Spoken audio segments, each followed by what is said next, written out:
Gilas Pilipinas mga bro, niluluto nga ba ng China ang kanilang laban at Coach Tim Con gusto gold medal?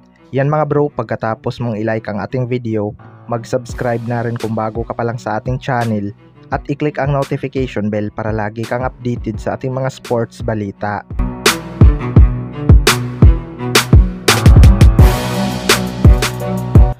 So nasa semifinals na nga itong Gilas Pilipinas mga bro matapos makatanggap ng pangbabash noong matalo sa Jordan.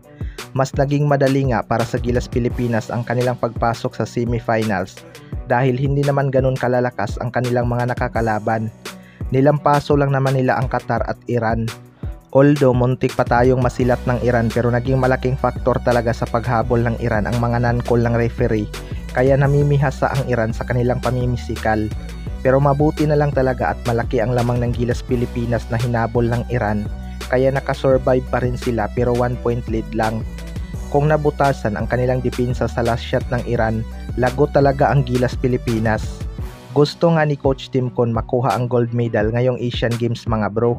Nagrereklamo din pala itong coach ng Iran dahil 3 nga daw ang naturalized player ng ating national team at unfair nga daw yun para sa kanila. Hindi rin naman siguro ganun katanga ang organizer ng Asian Games na payagan ng isang team na magkaroon ng 3 naturalized player. Sadyang hindi lang siguro nila matanggap. Sa kabilang banda naman mga bro, Gilas Pilipinas niluluto nga ba ng China?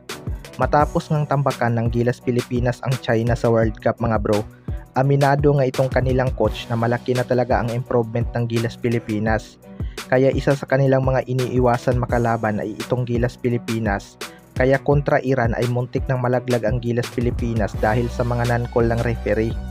May mga sinayang na posisyon ang Gilas Pilipinas pero sayang pa rin yung mga posibleng end-one play ng Gilas mga bro kung natawagan lang ng foul.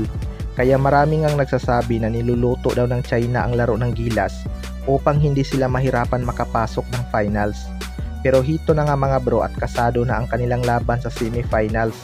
Kapag nakalusot ang Gilas Pilipinas dito sa China, tayo na nga ang papasok para sa gold medal match. Sana lang talaga ay walang mangyayaring lutuan dahil panigurado marami na namang Gilas fans ang magwawala sa social media. Kahit mga fans lang tayo ay alam naman natin kung tama ang nangyayari o hindi dahil tunay nga tayong fan ng basketball. Pero hindi talaga yan maiiwasan kapag China ang nag-host ng laro mga bro. Ilang beses na nga nating naranasan sa kamay ng China na pinapaboran sila ng referee kapag kalaban tayo.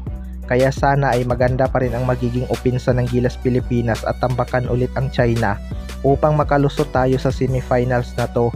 Kaya abangan na lang natin mamaya. Kayo mga bro, ano masasabi nyo tungkol dito?